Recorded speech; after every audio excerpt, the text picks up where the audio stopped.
Como sapo de panza. La has rebotado todo.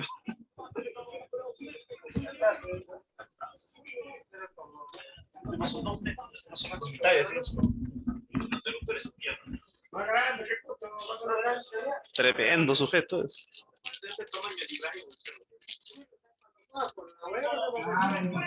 Es su talla de Lukaku. ¿Y este? Ese está acelerado, ¿ah? Mira, pared.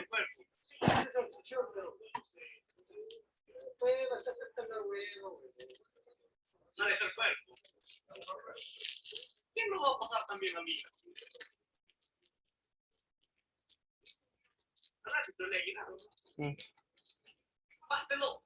Bien. No hay nada, no hay nada. Sí, ese mina con el hombro. Oye, ese es un roperazo, ¿es, no? La verdad, jugar contra un pata que es así te lleva de talla, te lleva así dos cabezas, es una desventaja. Tú das dos pasos, un paso ya te alcanzó. ¿Eh?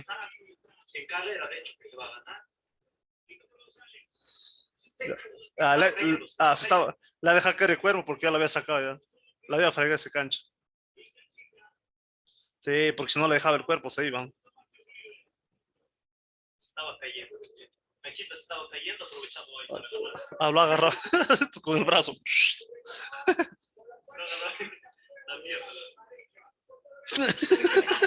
¿Qué haces? ¿Qué está haciendo? Ya está jugando SmackDown, ¿no? Está cubriendo. Para que no salgan rápido.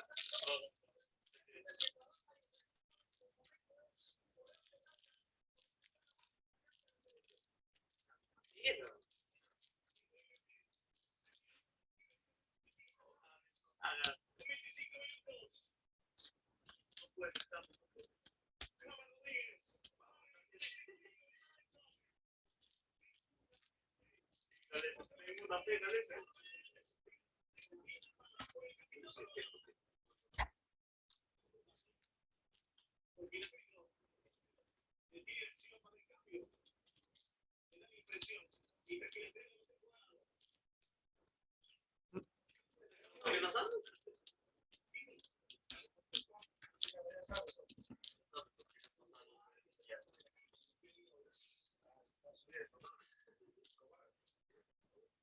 Él lo manda, pero no mete un balazo. ¿Cómo se llama ese pato? Defensa era, ¿no? Autogol.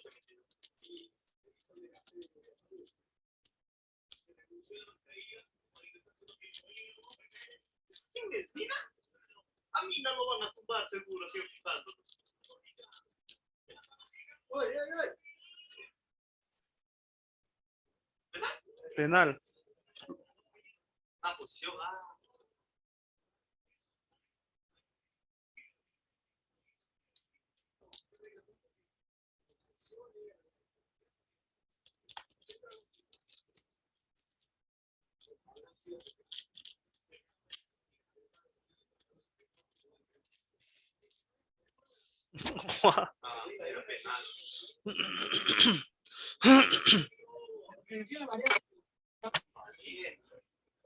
Sancuchito, perro.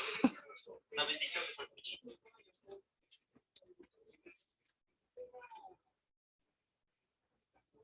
¿Qué sería lo que? Vamos a ver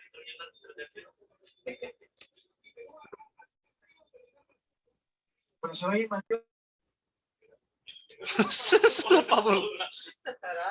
su cara.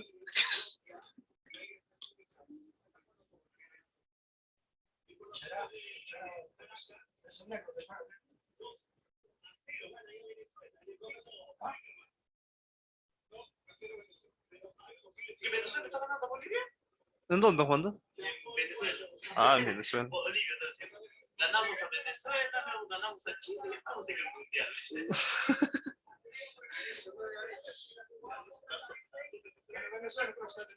Ah, Venezuela termina. Después lo está fregando, ¿no? Bueno, eso nos juega a favor. Venezuela con 7 puntos.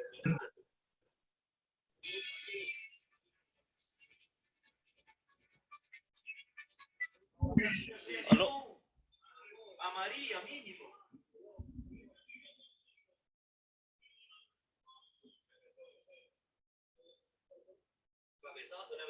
Un número de Lima marca. Timbra. ¿Aló? No contesta.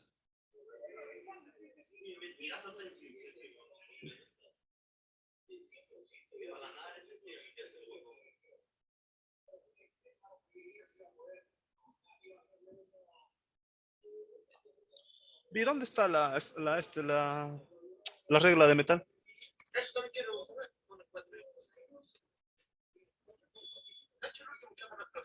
Yo, ¿para qué?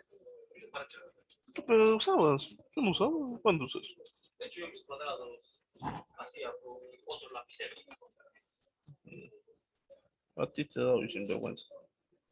Hola, hola, ¿cómo están mis amigos? Muy buenas tardes con todos. Espero que se encuentren bien, en buena salud. ¿Me pueden confirmar, por favor, si me escuchan correctamente y si se ve bien la pantalla compartida?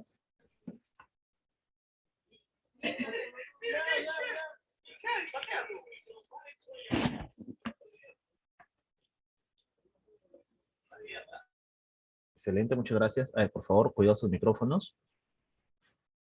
Bien, mis amigos, vamos iniciando. La sesión pasada estuvimos conversando sobre los planos preliminares, perdón, los elementos preliminares dentro de un expediente técnico, o mejor dicho, la información preliminar, ¿no? Que debo revisar durante un expediente técnico, ¿verdad? Bien. Respecto a ello, no sé si alguien tiene alguna consulta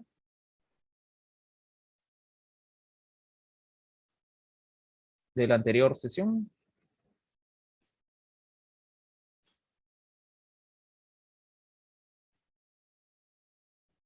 A ver.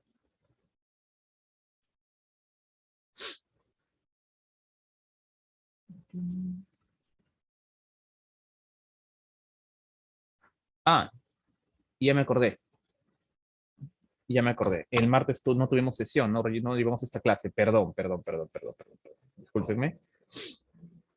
Ya, con razón ya me parecía raro ya que no hayan enviado sus prácticas. Bien, a ver, perdón.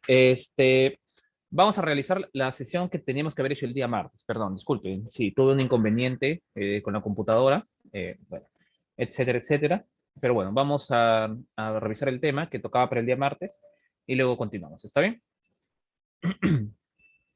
Bueno, en esta sesión ya vamos a conversar un poco sobre los estudios preliminares que forman parte del expediente técnico. Vamos a conversar de ellos a grosso modo. Primero, para señalar que obviamente no vamos a trabajar cálculo, diseño, criterio, porque bueno, no es materia del curso. Sin embargo, valga señalar que es requerimiento por ahí conocer algunas generalidades sobre los mismos, ¿no? Para saber en qué fases vamos a estar interviniendo, ¿verdad? Ahora, bueno, lógicamente, la primera parte de la que vamos a tener que conversar son los antecedentes del proyecto de inversión. Pero bueno, acá no voy a entrar en mucho detalle, porque finalmente, en mi experiencia, la estructura normativa de un proyecto de inversión para cambiando cada 2 o 3 años, así que viene a ser, en cuanto al formato, ¿no? Viene a ser algo muy voluble. Sin embargo, el criterio siempre es el mismo, establecer unas condiciones por las cuales nosotros vamos a elaborar el expediente técnico. Ahora, en todo caso, nosotros como proyectistas, ¿qué es lo que nos interesa? Ya, a esto quiero llegar. ¿Qué es lo que nos interesa del perfil de inversión o del proyecto de inversión pública? Tres conceptos que tenemos que tener siempre bien claros. Número uno, las metas físicas. Las metas físicas podríamos señalarlo como aquellos contenidos que nunca deben faltar tras la ejecución del proyecto. Pueden cambiar mil cosas, el monto, el plazo, el presupuesto, algunas características de calidad incluso, ¿no? De ser el caso, pueden haber ampliaciones, reducciones, pero las metas siempre tienen que estar ahí, porque se entiende que si no tengo las metas ejecutadas, entonces el proyecto se convierte en inviable. ¿Está bien? De hecho, tener claro este concepto de las metas físicas nos va a ayudar más adelante a entender también los adicionales, ¿no? Los adicionales de obra, por ejemplo, son montos excepcionales al contrato original que se materializan cuando se requiere hacer un trabajo que no estaba contemplado en el expediente técnico y que es vital para el cumplimiento de las metas, ¿no? Eso nos dice el concepto normativo, ¿no? Bueno, perdón, disculpen la interrupción. Bueno, ahora, Cuando nosotros veamos este tipo de cosas, las metas básicamente ya nos la van a estar consignando en el contrato, ¿no? Cuando generalmente hacemos esto, o bueno, caso contrario, se supone que las conocemos desde el que nosotros nos presentamos a un concurso, ¿no? Por términos de referencia, ¿no? Vemos más o menos por dónde va la cosa, qué cosas nos están requiriendo y bueno, en función de eso diseñamos, ¿verdad? Bueno, eso muy a grosso modo sobre los proyectos de inversión, ¿no? Bueno, esta ficha, por ejemplo, es de la forma anterior, digamos, de lo que era el SNP, que personalmente me pareció un poquito más ordenado que el nuevo sistema. Sin embargo, también hay que señalar que era un poco lento en cuanto a procedimientos. Bueno, lo mostraba esta ficha, esta vista más que todo por este detalle, ¿no? Esto es algo bien interesante que tiene esto de la presentación de las alternativas, que en nuestro medio, vamos a decirlo que más es un saludo a la bandera que otra cosa. Pero lo importante de esto, ¿no? En todo caso, es saber exactamente qué y cómo vamos a ejecutar nuestros proyectos para acoplarse a estos requerimientos. Ese es el punto al que queremos llegar. ¿Estamos? Bien. Ahora sí, vamos ya de lleno a los elementos preliminares de nuestro expediente técnico. El primero de ellos, el que sí no debemos dejar nunca de lado, ni en obra privada, ni en obra pública, son los antecedentes registrales. Pregunta, ¿alguno de ustedes tiene alguna noción sobre qué es un antecedente registral o qué es la información registral de un proyecto o de un terreno?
Correcto, ¿no? Podría ser alguna de las alternativas, ¿no?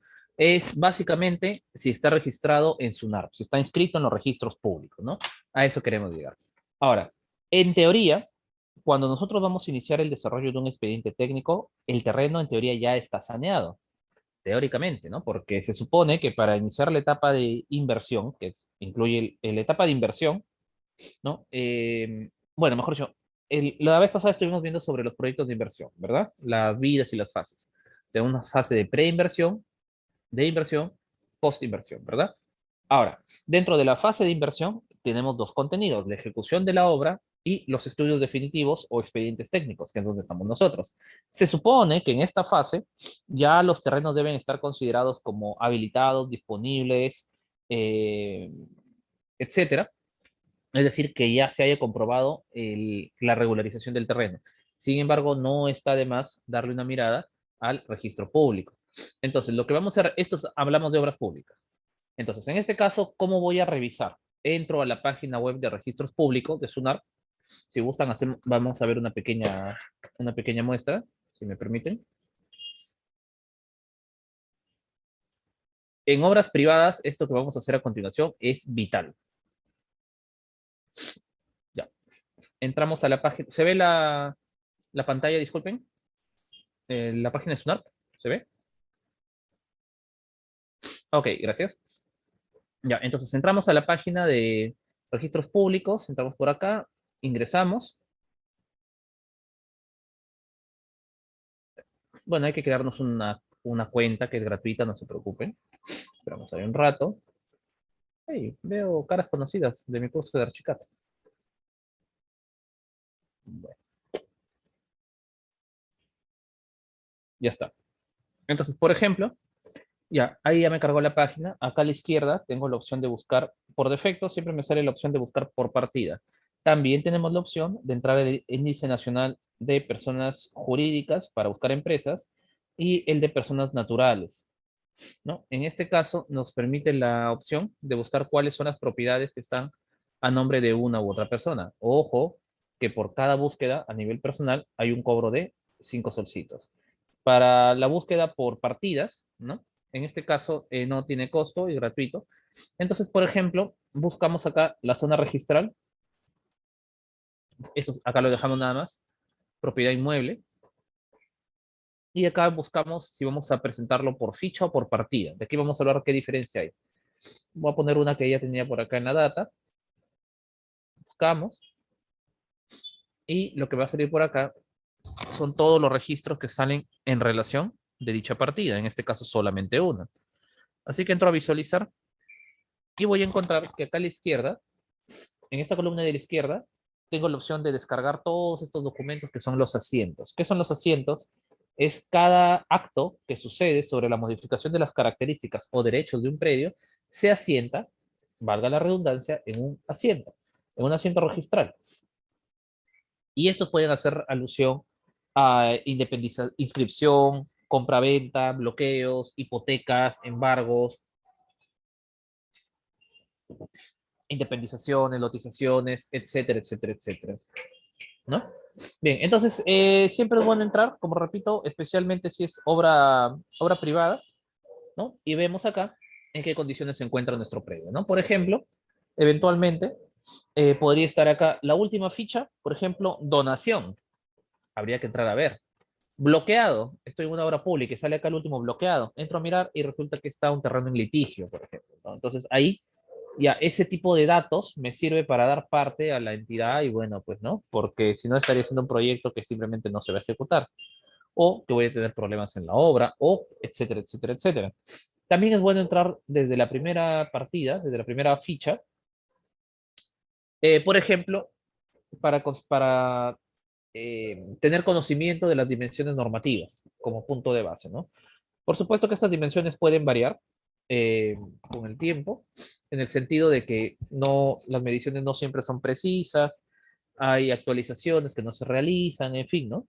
Hay un punto de diferencia entre lo que está escrito y lo que la gente construye, y bueno, ya, etcétera, etcétera, etcétera, ¿no?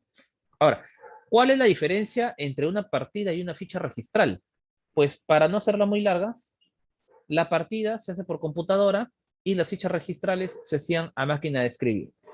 Incluso más antiguo que esto todavía están los tomos, los testimonios, ¿no? A máquina de escribir, incluso tomos escritos a mano, tomos y libros registrales, o folios y libros registrales. Ya. ¿Y qué diferencia hay además del mecanismo de escritura? Absolutamente nada. Sirven para exactamente lo mismo. Como repito, la única diferencia es el método de escritura y por lo tanto la probabilidad de cometer errores, tanto en la escritura, en la redacción, en la transcripción, ¿no? O en incluso en la conservación, ¿no? Por ejemplo, acá podemos ver una ficha de la izquierda, pues es un testimonio de un registro notarial, que lo vemos que ya está tan deteriorado que la información ya no, quizá ya no se considera tan fidedigna, ¿no? Bien, algunas de las cosas que vamos a revisar entre los antecedentes registrales, entonces, para empezar es la cesión del terreno, ¿no? ¿Cuándo nos entregaron el terreno? ¿Cuándo empezó a operar dentro de, no sé, el área de educación, salud, etcétera? Y como bien dicen por ahí, si se obtuvo por medio de donación, transferencia, etcétera, etcétera, etcétera, ¿no? O sea, que todo esté saneado. ¿Hasta acá alguna consulta?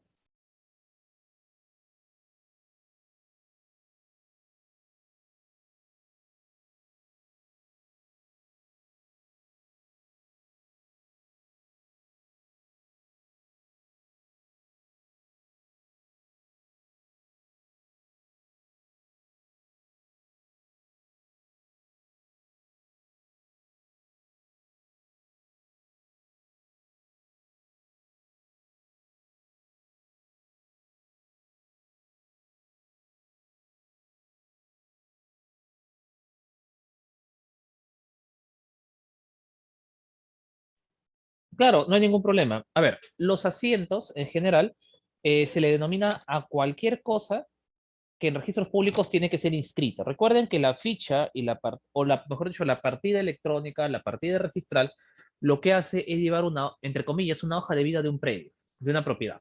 ¿no? En este caso, inmuebles, pueden ser también empresas, vehículos, etcétera. Bueno, la cuestión es que en este caso no va a llevar el registro de todas las características, ¿no? Sobre modificaciones de derecho que ha tenido el predio. ¿A qué le llamamos modificaciones de derecho?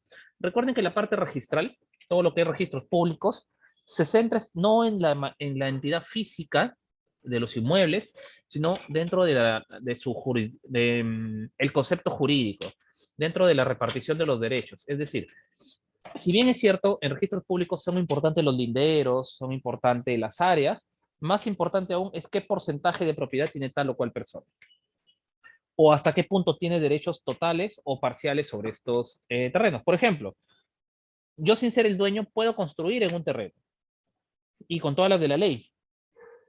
Por ejemplo, si tengo un derecho de superficie. Ya, ¿qué pasa si después yo le vendo o le cedo o ya está, el Estado me embarga mi terreno?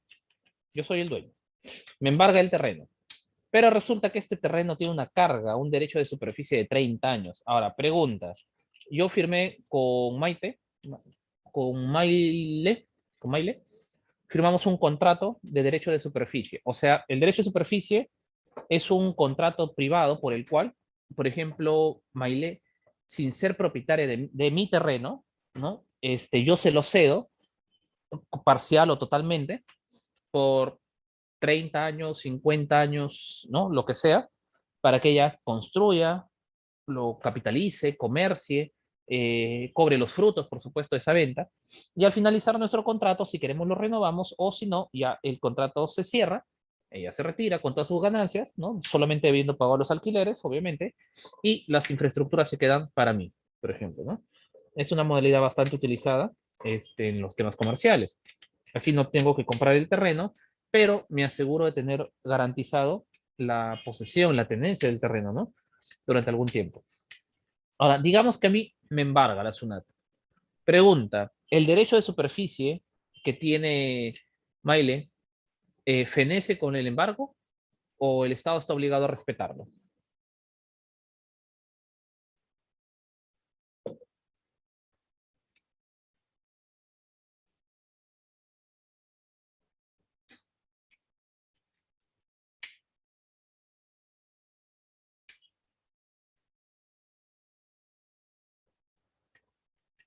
¿Qué dicen ustedes?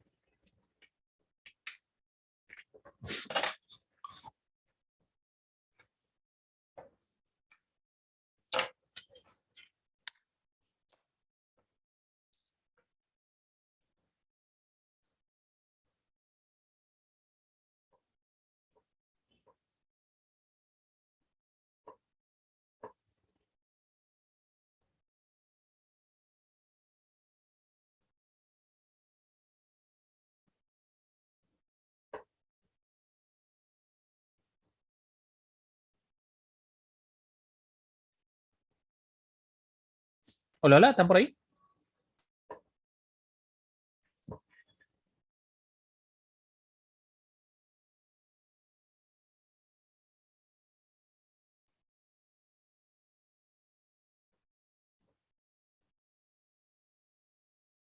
Hola, hola, ¿me escuchan?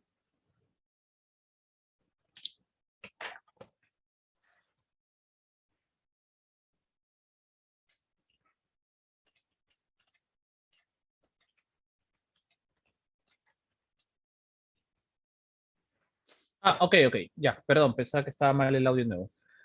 Bueno, les ponía un ejemplo hace un momento, ¿no? ¿Qué pasaría en este caso? Bueno, dependiendo de cómo ha sido el embargo, etcétera, etcétera, las condiciones contractuales, teóricamente debería respetarse ese contrato, porque cuando uno adquiere, hereda o asume la titularidad sobre una propiedad, lo asume con todas sus cargas, deudas y frutos.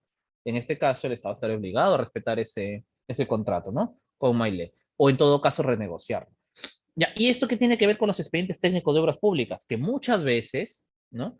Muchas veces se dan casos en donde se lanzan a hacer ejecución de proyectos, ejecución de obras públicas en terrenos que están con cargas, ¿no? Y ahí hay que resolver algunas situaciones, ¿no? Bueno, que si bien es cierto, no es nuestra responsabilidad, ojo, pero igual hay que darle siempre una revisada.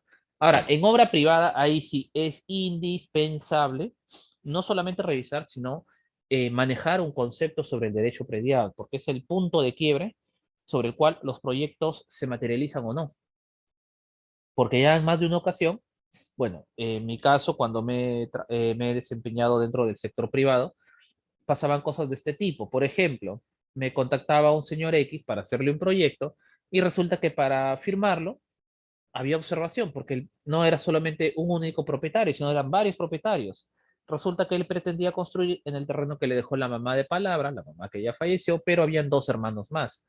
Y ciertamente los otros dos, así nunca hayan puesto un pie en esa casa, no hayan dado un sol para construirla, pero ante la ley son propietarios, por herencia, ¿verdad? Y acá viene un punto chistoso. Uno de estos hermanos, ¿no? Se casó con una señora X por bienes mancomunados, ¿verdad? Es decir, no separaron los bienes. Ya, se casaron por bienes mancomunados. Falleció la mamá, le hereda estas varias propiedades a uno de estos señores. Ahora, mi cliente, que era el hermano, quiere construir y resulta que me termina llamando diciéndome que la presunta, bueno, la ex esposa, porque se han divorciado del hermano, la ex cuñada, dice, esta señora me está pidiendo que le dé $1,000 para que firme el proyecto, ¿no? Porque también, como se han divorciado, ella adquiere un porcentaje de la propiedad de mi hermano, ¿no? Que le corresponde el 33%, etcétera, etcétera. Entonces ella quiere que le dé $1,000 o se va a negar a firmar y me va a bloquear el proyecto. ¿Qué opina usted? Ahora yo les pregunto, ¿qué opinan ustedes de esta figura? Yo sé que es un poquito de obra privada, ¿no? Que nos salimos un poquito del camino, pero no está de más para que no les vaya a pasar esta situación. No me refiero a lo del divorcio, sino a la presunción, porque hay personas así, sinceramente. Hay gente buena y hay gente mala en el mundo.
A ver, quizás algún trámite. Dicen por acá. Hola, hola, ¿me escuchan ahí?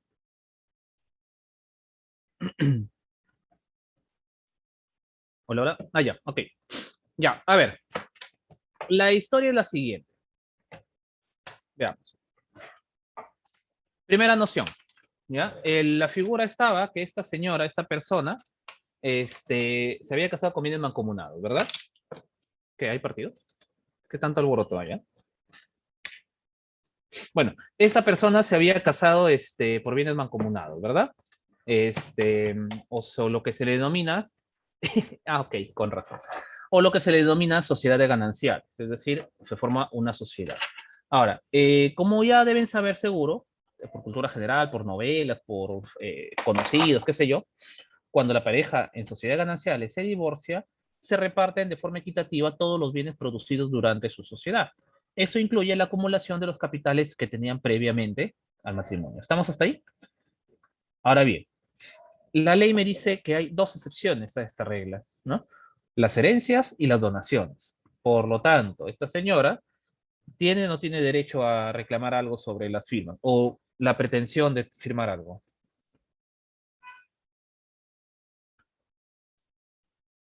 Mejor dicho, tiene derecho para de firmar esa conformidad, ese proyecto, esa licencia, lo que quiera que sea que haga. Por último, ¿tiene algún tipo de derecho sobre el terreno? Entonces, definitivamente no, ¿verdad? No, claro, no tiene. No tiene. O sea, si ya es expareja, por más que haya sido por sociedad de bienes mancomunados, ojo, recordemos que en este caso, esa propiedad, por el hecho de ser una herencia, ¿no?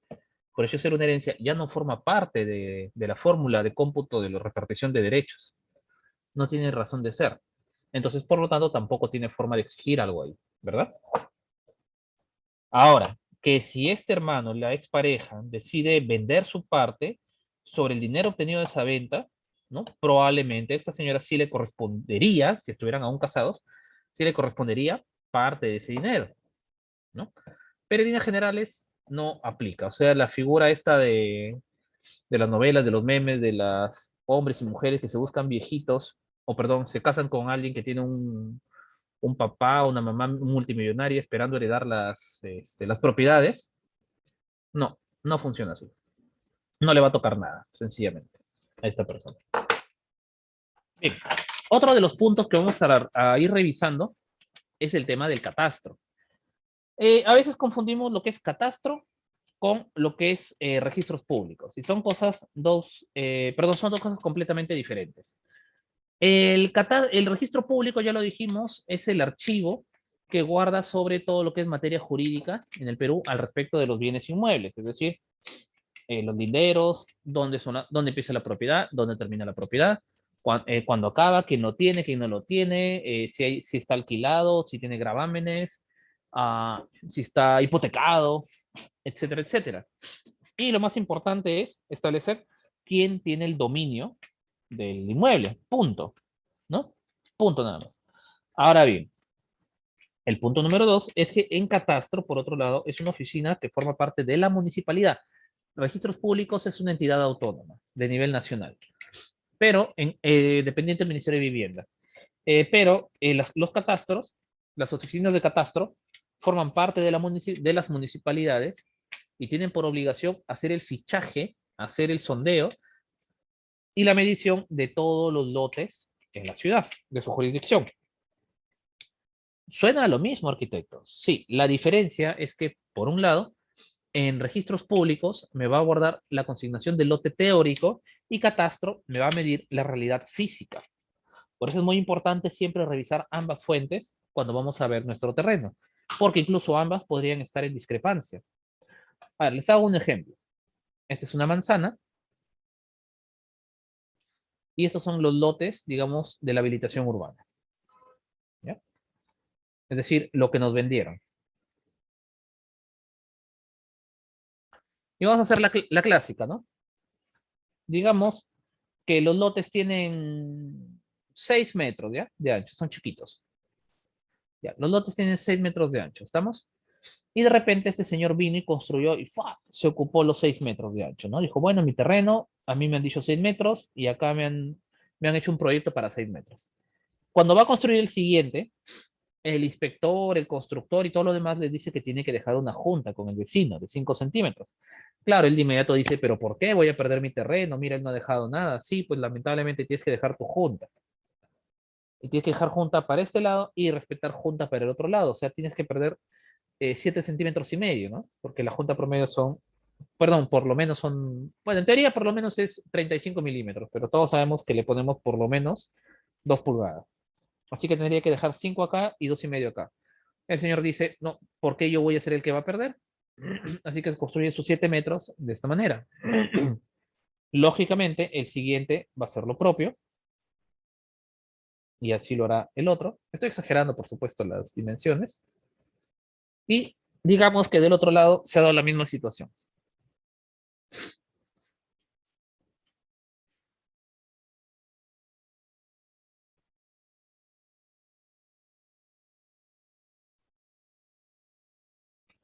Reitero, estoy exagerando la cosa, ¿no?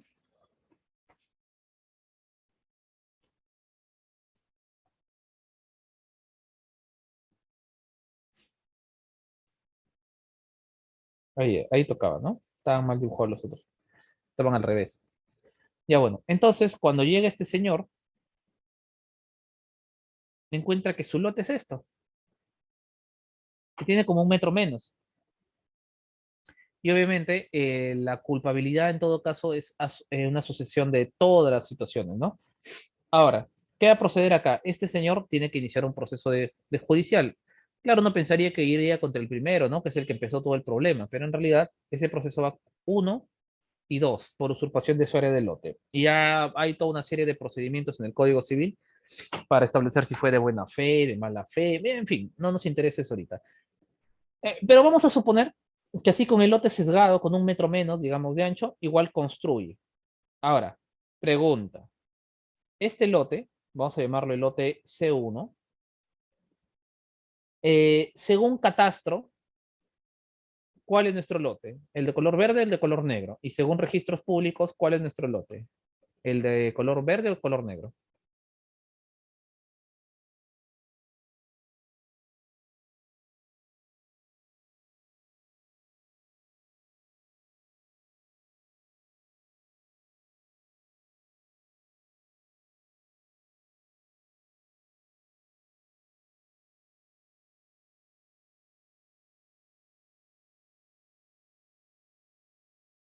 Claro, pero ¿cuál?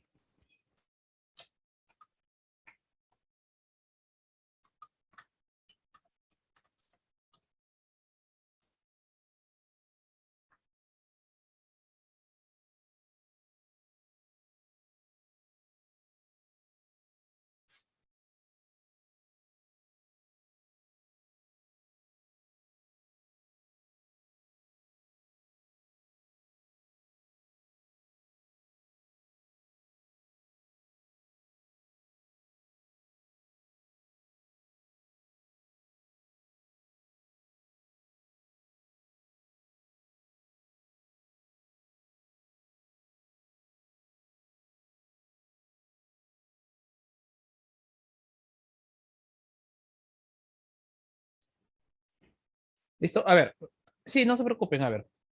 Ya, entonces nosotros teníamos un tema, estábamos explicando que por un error X, este lote de acá de color verde terminó con una menos área que le correspondía. Vamos a suponer que en la vida real tenía 6 metros de ancho. Ahora, pregunta, según registros públicos, la dimensión del lote será este de color negro, o sea, de 6 metros, o el de color verde de 5,20. ¿Cuál será según registros públicos?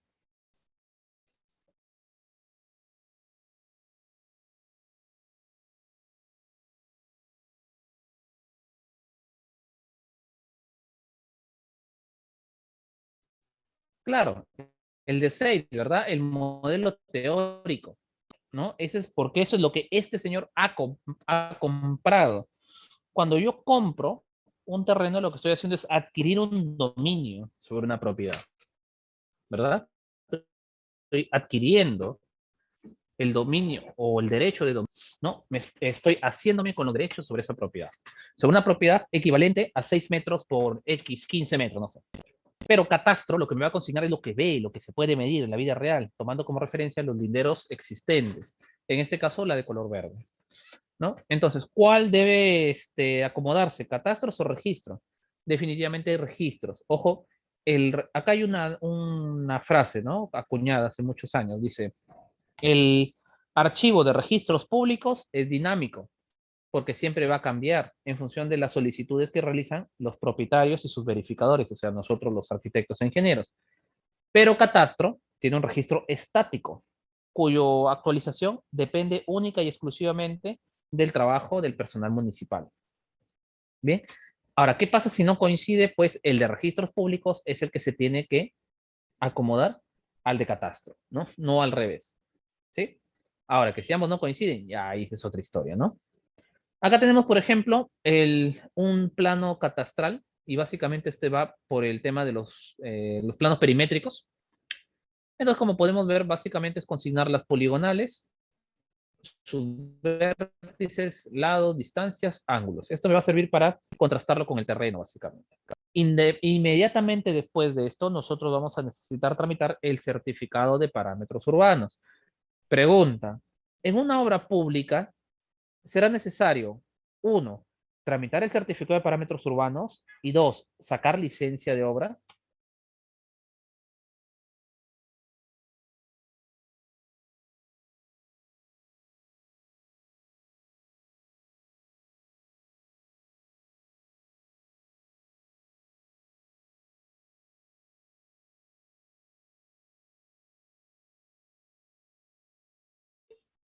Correcto, dicen que no.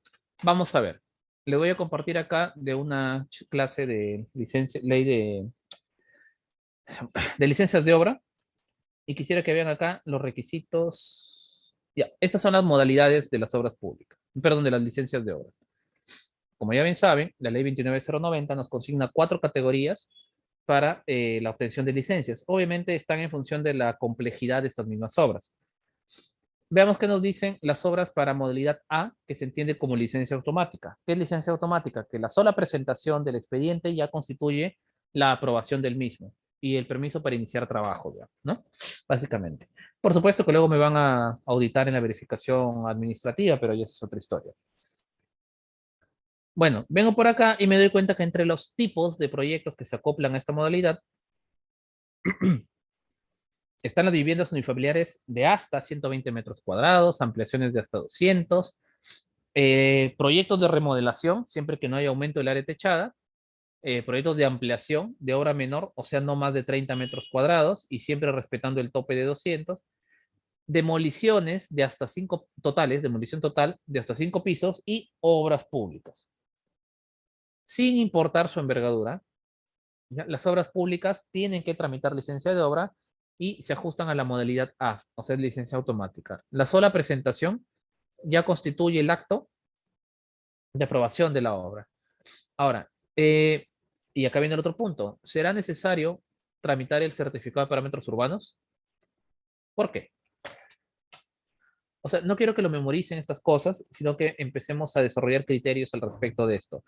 Porque me ha pasado eventualmente que me han hecho observaciones por no respetar ciertos parámetros urbanos y por supuesto la contestación indica no en base a una norma, sino un criterio de por qué no me acoplé a esos parámetros, por ejemplo, ¿no?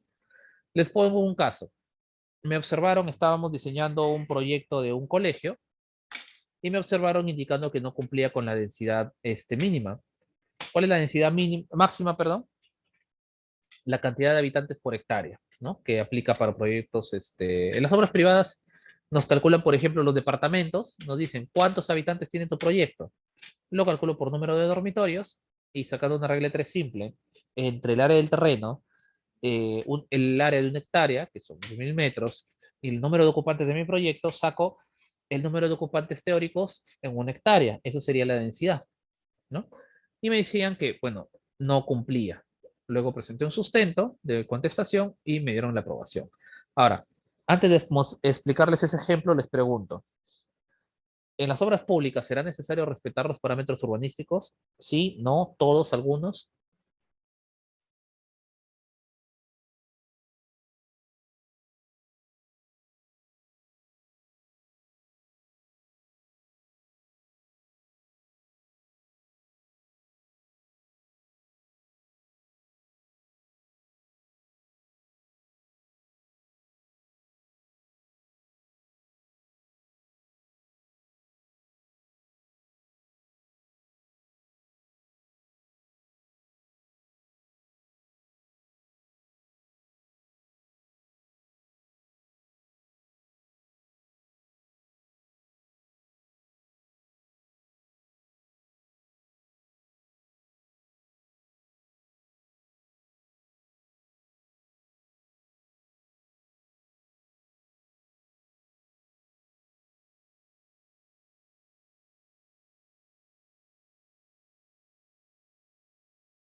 Claro, pero el tema es por qué, ¿no? Bueno, de hecho que sí. Primero, porque para empezar, certificado de parámetros urbanos, ¿dónde nos van a entregar? ¿En el casco urbano o para los terrenos rurales, las áreas rurales o en las áreas urbanas? ¿Dónde va a haber?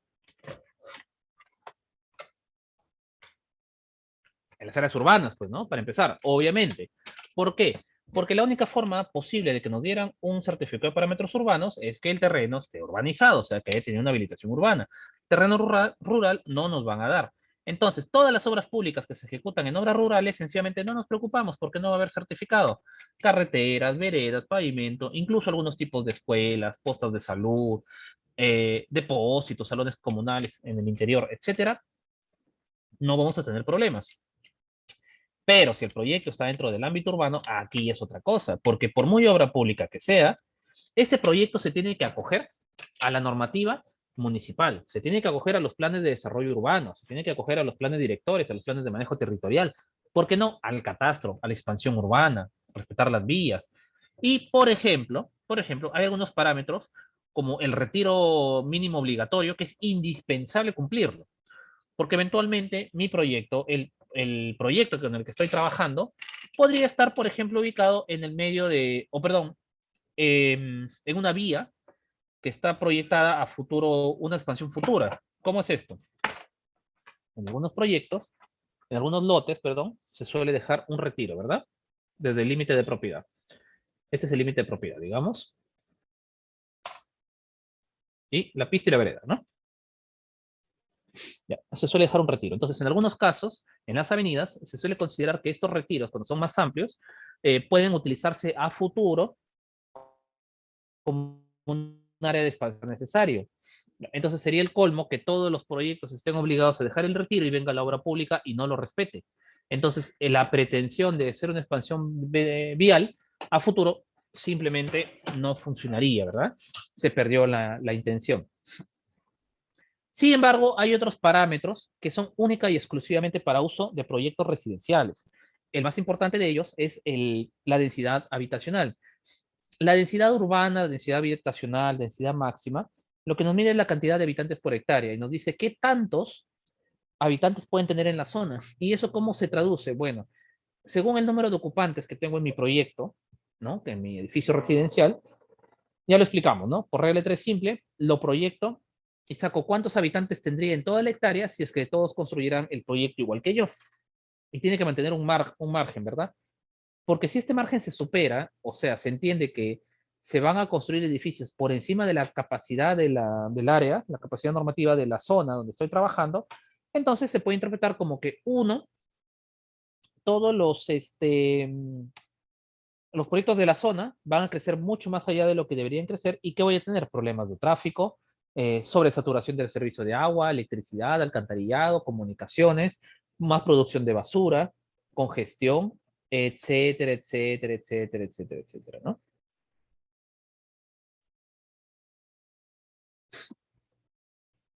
Ahora bien, eso hasta ahí, ¿no? Hasta ese punto. Entonces, les comentaba que a mí me observaron un colegio porque no cumplía con la densidad habitacional. El que menos hubiera replanteado su proyecto para cumplir. Pero lo que pasa es que la contestación de observación vino que no tenía sentido poner una crítica sobre o una observación sobre la densidad urbana cuando ésta es inherente a los proyectos residenciales. No tiene sentido calcularlo en un colegio, por ejemplo, donde los alumnos no se quedan a dormir, ahí no comen, ahí no se visten, ahí no hacen sus actividades, sus tareas, ahí no lavan su ropa, no juegan con el perrito, etcétera. Entonces, son condiciones diferentes. Una cosa es que estén ahí como ocupantes y otra cosa es que sean residentes. Cambia completamente la cosa. Así que en conclusión, sí, en efecto vamos a necesitar el certificado de parámetros urbanos, pero de todos los valores indicados, solamente me tengo que preocupar por, uno, la compatibilidad del suelo. Bueno, y la zonificación, evidentemente. Esto de acá, los usos permitidos. Ya. El área de lote, en realidad, bien difícil que no cumpla, ¿no? Siempre las obras públicas se hacen en terrenos más grandes. Eh, Después, el porcentaje de área libre tampoco, porque este es inherente al tipo de proyecto que estamos realizando. Por ejemplo, me dicen 30% de viviendas y uf, es un montón. Me dicen 50% en establecimiento de salud y es mucho, es muy poco. Nos termina faltando. Bueno, ¿cuál debo respetar? Los retiros, el alineamiento de fachada, por ejemplo, también muy importante. Esos sí son obligatorios. Los demás pueden ser relativos al tipo de proyecto. Y como siempre, revisar las letras chiquititas de la parte de abajo. ¿Estamos? Ahora, eventualmente, también recuerden que podemos sustentar un quebrantamiento de algún parámetro o norma en función de la denominada consolidación de la zona. Por ejemplo, me dicen que mi parámetro urbano es máximo hasta 4 pisos, pero resulta que alrededor de la zona ya casi todos tienen 6 pisos. Entonces, ¿qué significaría? Que ya por la forma en que está construyendo de manera informal la gente, ya los servicios están ya recontrasaturados, ya colapsaron. Bueno, y la municipalidad tiene que ver de qué manera solucionarlo.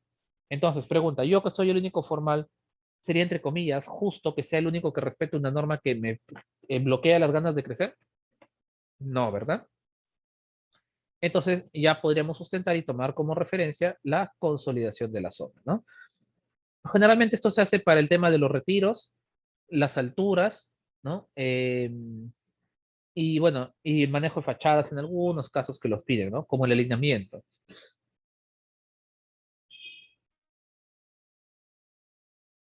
Sí, claro. A ver, si lo tuviéramos que resumir, este concepto de consolidación de zona podría decir como, a ver, tendría dicho de forma muy infantil, ¿ya? Para que se entienda, para todos.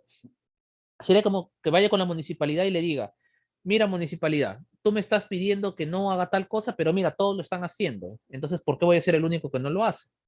En resumen, eso significa. ¿Está acá alguna duda?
Correcto. Preguntan por acá.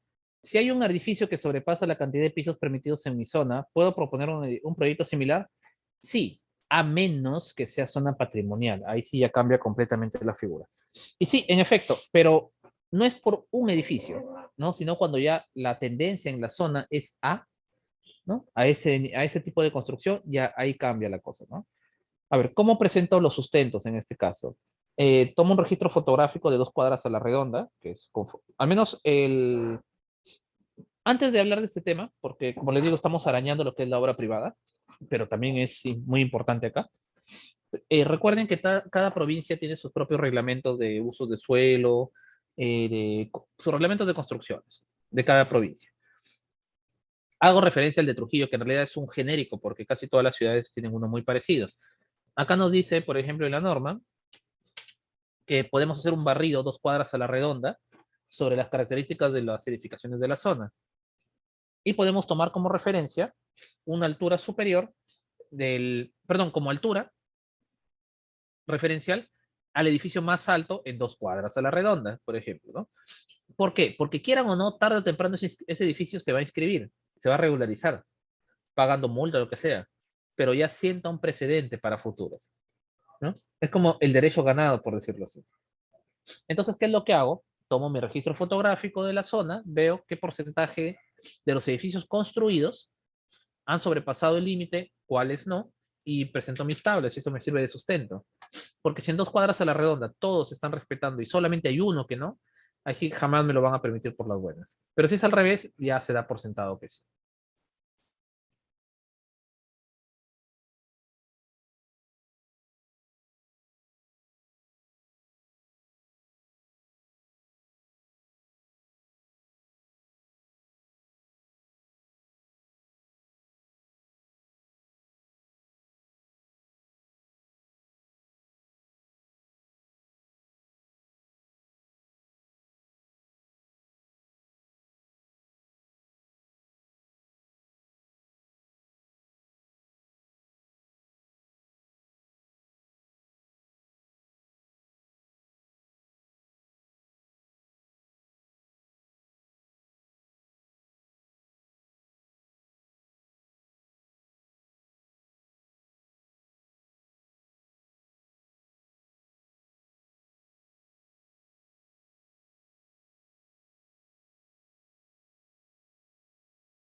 Perfecto, entonces continuamos. Ya, ahora sí. La siguiente condición que vamos a revisar dentro de los estudios preliminares, obviamente, es el levantamiento topográfico. Y aquí sí ya nos vamos al trabajo de campo. No les voy a decir ahorita cómo hacer o cómo se debe hacer, perdón, qué contiene, cómo se lee, etcétera, porque no es motivo del curso. Pero sí me atrevo a dejar algunas recomendaciones para cuando ejecuten sus proyectos de topografía. Primera recomendación y quizás la más importante de todas, quizás va a sonar tonta, repetitiva, reiterativa, pero les confieso que a veces con el tiempo, cuando ya empezamos a repetir las cosas, nos hacemos de un personal de confianza, justamente pasa eso, nos confiamos y dejamos de ir al sitio durante el levantamiento topográfico. Nos alcanza las poligonales, las curvas de nivel y ya con eso nos ponemos a trabajar.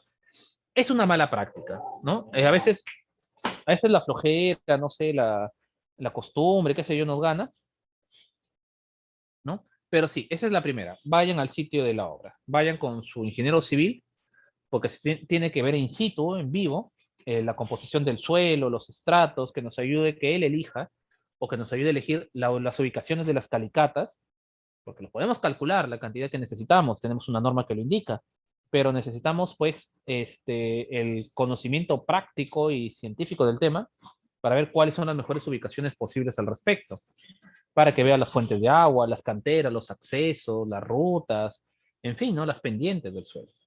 Y necesito ir con mi arquitecto también, para que conozca las características del suelo, que tome la data, el contexto alrededor, también que revise el suelo desde el punto de vista altimétrico para ver dónde va a estar el mejor posicionamiento de las áreas de diseño, que vea la condición de la calle, ¿no? De los lotes colindantes, etcétera, ¿no? Los perfiles. Y recuerden que el trabajo de arquitectura no es solamente estético, sino tiene que ver con el aspecto seguridad, con el aspecto del riesgo. Entonces, no conocer el terreno es una de las primeras formas de arruinar el trabajo de todo el equipo, ¿no? Punto número uno. Ahora, punto número dos, una pequeña sugerencia. Y esto, bueno, a la mala, digamos, lo aprendí. Entonces, generalmente los topógrafos toman las curvas de nivel del interior del lote para adentro, ¿verdad? Bueno, pero es la lógica, pues, ¿no? Porque ahí está, ese es nuestro lote. Sin embargo, me atrevo a sugerir lo siguiente. Pidan siempre que le saquen curvas de nivel hacia afuera, a la redonda, como están los dos calles de acá, ¿no? ¿Por qué? En la medida de lo que se pueda, porque a veces simplemente ya están ocupados con casas al costado y bueno, no hay de otra. ¿Por qué? Porque, por ejemplo, yo tomo de acá. Alguna vez me pasó un proyecto. Tomo de acá para adentro. Entonces, bueno, acá está mi terreno, ahí está el relieve, y yo feliz de la vida, diseñé mi cerco, pues, ¿no? De 3 metros, corresponde a lo que manda la vida real. Pero cuando ya íbamos a ejecutar el proyecto, resulta que si lo hubiéramos construido con esas mismas características, el cerco nos hubiera quedado así, respecto al nivel de la calle. ¿Por qué? Porque nuestro terreno estaba cortado. O sea, en realidad, a pesar de que tenía pendiente, resulta que lo habían cortado exagerando de esta forma. Calle, corte, ¿no? Y de ahí viene la otra calle. Estoy exagerándolo, ¿no? Pero para que se entienda la figura. Entonces, desde ahí aprendí, no, me das curvas de nivel alrededor, porque con las curvas de nivel externos ya me aseguro cuál va a ser la condición de mi cerco, mi evacuación pluvial, mis cajas de desagüe, entre otras cosas. Y lo más importante para ver si estoy construyendo en relleno, en corte, en vacío, en fin, ¿no? Etcétera, etcétera, etcétera. Y por supuesto, siempre acompañado de su cuadro de poligonal, es decir, donde están consignados todos los datos del proyecto, nuestras calicatas, que no son otra cosa que las exploraciones en el suelo, y los bancos de nivel, es decir, estos puntitos para las exploraciones, ¿verdad? Bien, finalmente, eventualmente, perdón, en algunos proyectos podríamos tener la necesidad de realizar planos de levantamiento arquitectónico o planos de levantamiento de la infraestructura existente. Esto se da cuando obviamente antes ha habido una edificación que nosotros vamos a remodelar o vamos a demoler o vamos a ampliar o refaccionar según el caso. Lo que siempre está en tela de debate es qué tan detallado debe ser este plano. Entonces hay dos vertientes. La opción número uno, ¿verdad? Es hacer el plano con muy poco nivel de detalle cuando, por ejemplo, lo voy a demoler por completo, ¿no? Si lo voy a demoler, no tiene sentido dibujarlo con tanto énfasis, ni detallarlo tanto, entonces es pérdida de tiempo, ¿no? Lo hago así de frente nada más. Pero si por el contrario, ese plano, ese proyecto va a estar supeditado a remodelaciones, ampliaciones u otro, ahí sí nos vale la pena, ¿no? Hacerlo de forma muy detallada para sacar adecuadamente los metrados, las consignaciones, etcétera. También es muy importante si es que este plano va a ser para un proyecto de reforzamiento estructural, por ejemplo. En este caso, el de la imagen que estamos revisando, ¿han notado estos códigos en los muros? Estas hacen referencia a un panel fotográfico que está junto a cada plano y lo que nos da es esto de acá, ¿no? O sea, básicamente es un registro de grietas, de daños, para justificar o sustentar la necesidad del reforzamiento o la demolición de la edificación. Por supuesto, ya al respecto del sentido, tamaño y orientación de las grietas y fisuras, ya el especialista de estructuras se encargó, ¿no?, de determinar qué tan graves eran y qué tanto contribuía a la pretensión de la demolición, ¿no? Y bueno, luego tenemos nuestro famoso estudio de mecánica de suelos, ¿no? Que lo sacamos en paralelo a la topografía, se supone, o por lo menos se supone que, donde nos dan las condiciones para la cimentación. Y en este estudio de mecánica hay dos cosas muy importantes. Número uno, ¿no? Esto de acá,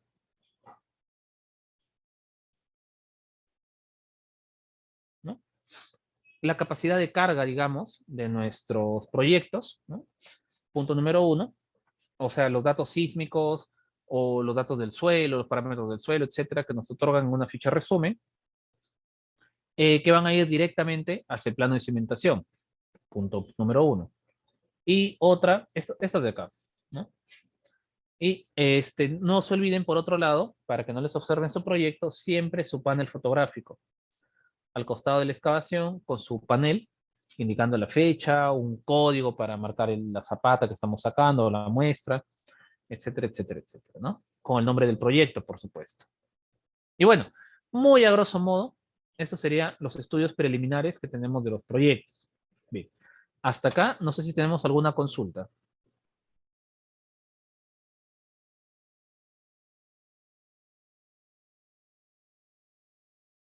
Sí, adelante, por favor.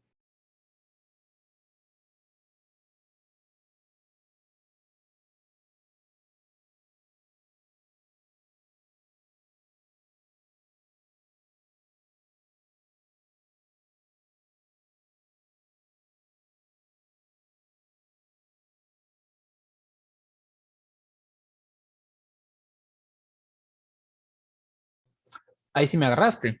Estudio de análisis bueno, como término de análisis no lo había escuchado, sinceramente. No sé si acá hay algún especialista de estructuras que nos pudiera dar el alcance. Caso contrario, lo averiguo, no lo tengo, no tengo la respuesta ahorita.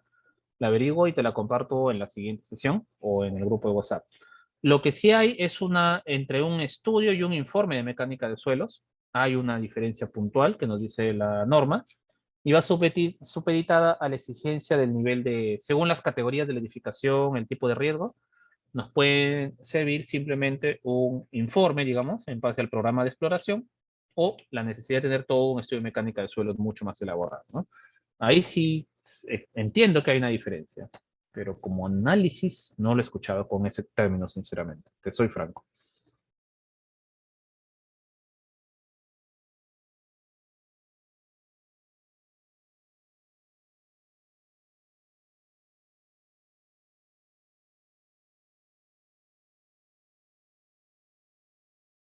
Más o menos revisando a grosso modo, parece que esto de análisis de suelos está más vinculado a la parte agrícola, ¿no?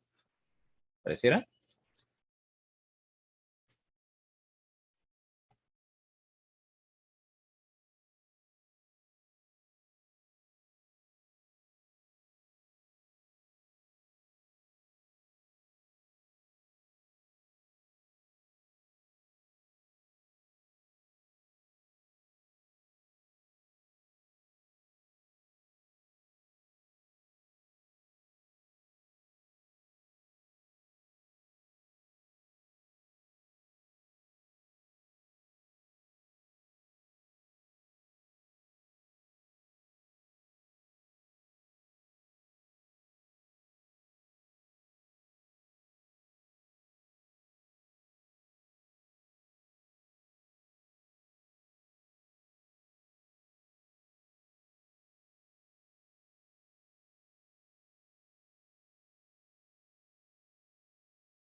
¿Alguien más? ¿Alguna consulta por ahí?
Hola, hola.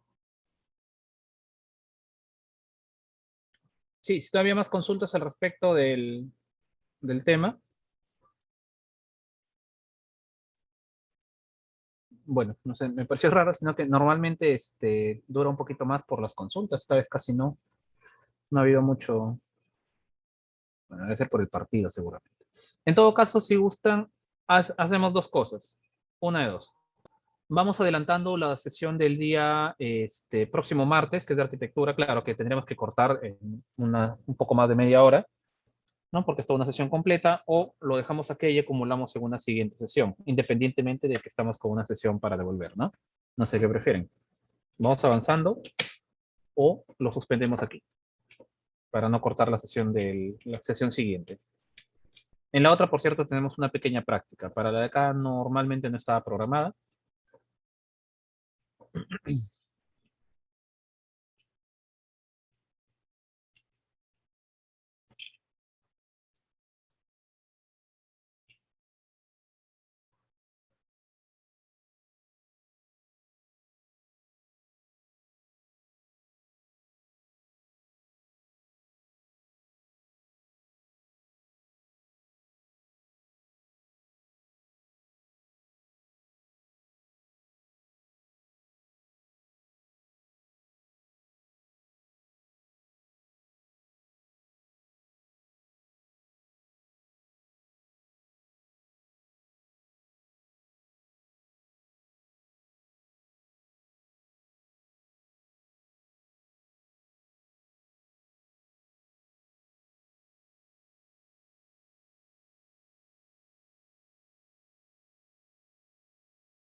Sí, correcto, lo que decía la mayoría.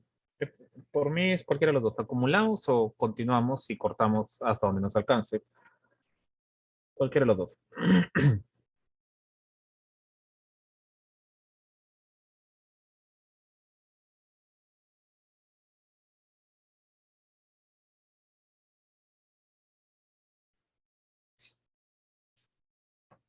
En todo caso, mientras vamos decidiendo, bueno, algunas cositas puntuales para señalizar esto que hemos estado conversando sobre los temas preliminares, algunas anotaciones puntuales, especialmente sobre proyecto de inversión. El proyecto de inversión, o el perfil de inversión o la factibilidad que se realiza, esto por si acaso es una etapa aparte que se supone ya está aprobada para el momento que nos han dado el expediente técnico. ¿Por qué señalo esto? Porque muchas veces los proyectistas, especialmente cuando recién empezamos, cometemos un pequeño error inocente, no es de mala fe, no es de negligencia, sino que eventualmente iniciamos con nuestra memoria descriptiva como que justificando la necesidad del proyecto, ¿no? Entonces ahí sí tenemos un pequeño problema, porque por un lado, cuando nosotros realizamos esto, entonces en caso de que el proyecto haya sido sobredimensionado o mal calculadas las metas o qué sé yo, normalmente la responsabilidad caería directamente a la oficina formuladora. Pero si nosotros en el expediente nos ponemos en plan de justificarlo o repetir lo que ya pusieron antes, entonces automáticamente adquirimos esa responsabilidad nosotros, sin ser nuestra función, dicho sea de paso. ¿Estamos? Ahora, ¿esto a qué voy? Porque, como les decía, ¿cuál es el error inocente? Digo, ya voy a hacer mi memoria descriptiva, mi resumen ejecutivo, entonces voy a agarrar y voy a hacer un copia-pega del sustento del perfil y lo voy a pegar en mi memoria. ¿Pero para qué? ¿Por qué hacer eso? Si en realidad el proyecto ya está aprobado, o sea, el proyecto de inversión ya está aprobado, no está en tela de juicio, no hay que justificar nada. Lo que tenemos que justificar son las estrategias que nosotros estamos tomando para elaborar nuestro expediente técnico. Eso nada más. Limitémonos a esa parte específicamente. ¿Sí? Cualquier cosa que le añadamos, hay que tener cuidado porque podría ser incluso contraproducente para nosotros. ¿Estamos? Bien. Ahora, con el tema registral, también hay que ser muy cuidadosos en esta parte, sobre todo en la zona urbana, porque, bueno, el suelo es mucho más caro, ¿no? Y recuerden que en la actualidad, con la última modificación de la ley de contrataciones con el Estado, los proyectistas ya tenemos responsabilidad, ¿no? Civil sobre cualquier perjuicio producido por una mala elaboración del expediente técnico, tanto por los sobrecostos que se puedan generar en obra o posteriores. Y eso incluye, por ejemplo, que se construya accidentalmente en terreno vecino porque se concibió mal el terreno, por ejemplo, ¿no? Porque se conceptuó mal o se tomaron malas medidas o no se hizo la data adecuada del sistema de registros públicos, ¿no? Etcétera, etcétera.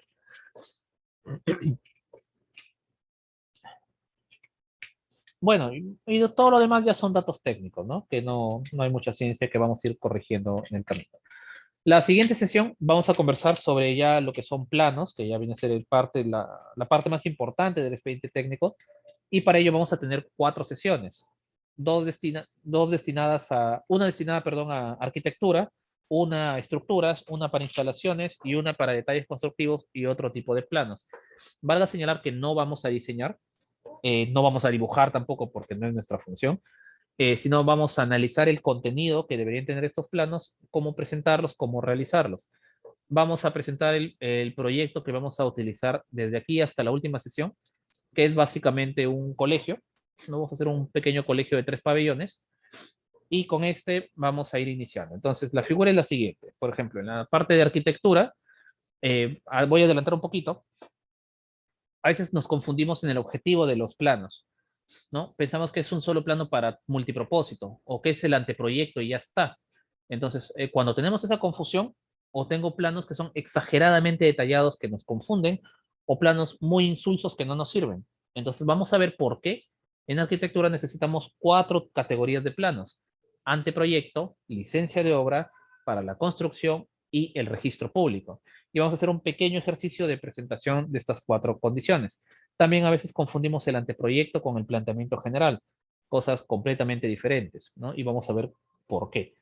Vamos a conversar sobre los detalles constructivos, otro de los conceptos que generalmente abusamos del copia-pega, sin saber que en realidad del detalle constructivo aparecen, por ejemplo, los análisis de costos unitarios. Porque si yo le quito a mi proyecto especificaciones técnicas y detalle constructivo, ¿de dónde justifico los análisis de costos? Luego vamos a ver en los planos de estructuras, en efecto, ¿no? Son planos netamente de obra, ¿no? De ejecución directa, pero vamos a ver algunos vicios que solemos cometer. Uno de ellos, por ejemplo, es solamente dedicarnos a la representación de las estructuras principales. Y nos olvidamos, por ejemplo, del nacimiento de columnetas en segundos niveles, la posición de tabiquerías, ¿no? Que si es que quizá deben reforzarse por ahí, ¿no? Cuando tengo tuberías de desagüe atravesadas, ¿no? En el sentido, no sé que no es lo ideal, pero en sentido no paralelo a las viguetas, ¿no? ¿Qué hacer en estos casos? O las cimentaciones mismas, cuando trabajo con desniveles. No vamos a hablar de las soluciones de diseño, sino en cuanto a la cantidad de la información de representación, ¿no? Así como en arquitectura, lo que más encuentro es una confusión en cuanto al concepto de hacia quién está dirigido los planos. En estructuras, más lo que encuentro es que solo nos centramos en el detalle típico y no pensamos en el detalle específico. Y a veces no siempre la solución en obra va a ser la mejor. Vamos a revisar en instalaciones también, dentro del marco de lo que se llama metodología BIM, una nueva forma de revisar estos expedientes en base a trabajar con dimensiones reales, o bueno, con espesores que se asemejen a lo real, donde voy a poder encontrar algo llamado las colisiones, es decir, que ver que los elementos se pueden cruzar entre sí, ya que por una forma de representar los proyectos, yo los dibujo normalmente como rayas, líneas que no tienen espesor, cuando normalmente las tuberías tienen un espesor y pueden chocarse entre sí, especialmente con los desagües, y ver cómo estos interactúan con la parte arquitectónica y la parte estructural. La ventaja de estos sistemas BIM es que nos van a permitir tomar decisiones anticipadas antes de que ocurran en la obra, lo cual sí me generaría mucho sobrecosto. Bueno, y luego vamos a hablar, bueno, planos en general de otras especialidades, valga señalar los detalles constructivos, ¿cómo se llama? El, lo que es señalización y evacuación, y bajo qué criterios hago estos planos, porque a veces pensamos, es el plano donde ponemos las señales y las flechas, pero en realidad tiene una concepción un poco más amplia. Hay planos de equipamiento inmobiliarios, ¿no? Que dicho sea de paso, es un concepto aparte del expediente técnico. A veces lo metemos en arquitectura, pero es un contenido completamente diferente, por la sencilla razón que equipamiento inmobiliario es adquisición de bienes y plano de arquitectura es ejecución de obra, ¿no? Son conceptos diferentes que no pueden estar en la misma categoría. Y bueno, y terminado con eso, pasamos al tema ya de memoria descriptivas, presupuestos y demás, ¿no? Ya entraríamos al segundo tercio de nuestro curso. Bien, ¿qué dice por acá? Alguien nos verifica si estamos construyendo en el límite de terreno. Se supone que ese es el proyectista, ¿no? Perdón, el consultor que tiene que haber hecho las veces de verificador, en este caso. Tiene que revisar. Para eso tenemos los límites en la... Cuando vamos a hacer el reconocimiento del terreno, deberíamos ir con la ficha registral en la mano, ¿no? Para ir comprobando las medidas y ver si por ahí quizás nos estamos equivocando al tomar la data. O si no se corresponde con la realidad.